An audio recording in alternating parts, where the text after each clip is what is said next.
What's happening, dogs? Mr. Allen here with a couple of circles here that are tangent to each other and tangent to that line AB right there. So we're about to map this thing up. It's going to be pretty dope, all right? Circles C and D are externally tangent at point E. Okay, so they're resting on each other at point E right there.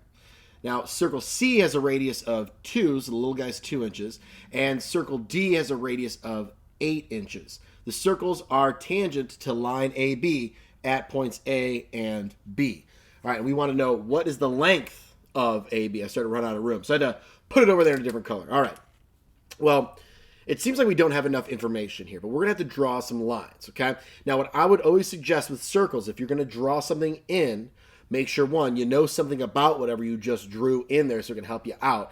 And two, it's usually going to be drawing in a radius, okay? Every once in a while, we might draw in some chords, like from E to B or E to A, but usually it's going to be a radius of a circle because I know some information, 2 inches for this radius and 8 inches for this radius, right? The bigger guy. Right, so I know information about those. Let's draw those in. Now, where do we draw them? Because I can draw an infinite number of radii from the center here at point D to here, to here, to here. Let's do some connecting of some points that already exist, okay? So for circle C here, I can draw this guy in. And I can also draw this guy in, both of which are going to be 2 inches, right? Okay, so we can say 2 inches, and we got 2 inches. And then I can also draw in here. Draw that one in. That's going to be 8 inches. And I can draw this one in over here. Now, it may appear right now that, oops, there we go. It looks like this right here is a straight line, right?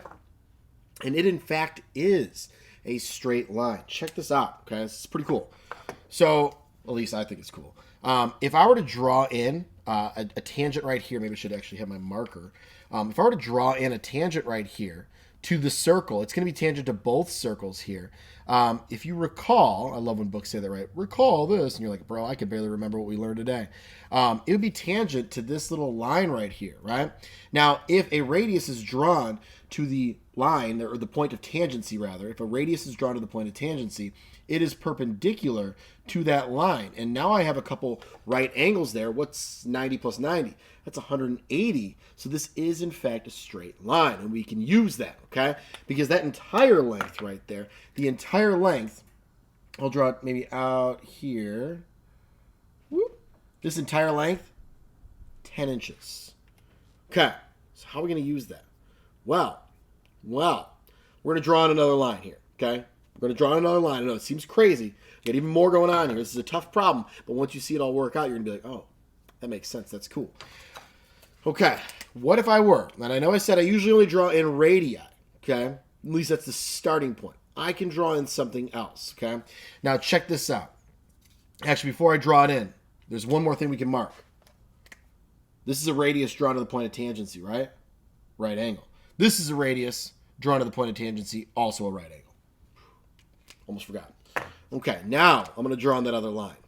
And what I'm going to do is I'm going to draw from the center here of circle C, and I'm going to try and do it as best I can here because I'm going to run this guy parallel to AB, okay, in line with AB, right?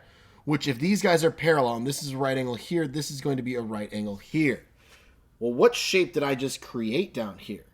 I have, let's see, all these are right angles, right? So if this is a right angle, that's a right angle, this is a right angle. Then I got 3 right angles of a quadrilateral, and they all have to add a 360, so this has to be a right angle here. I've just created a rectangle.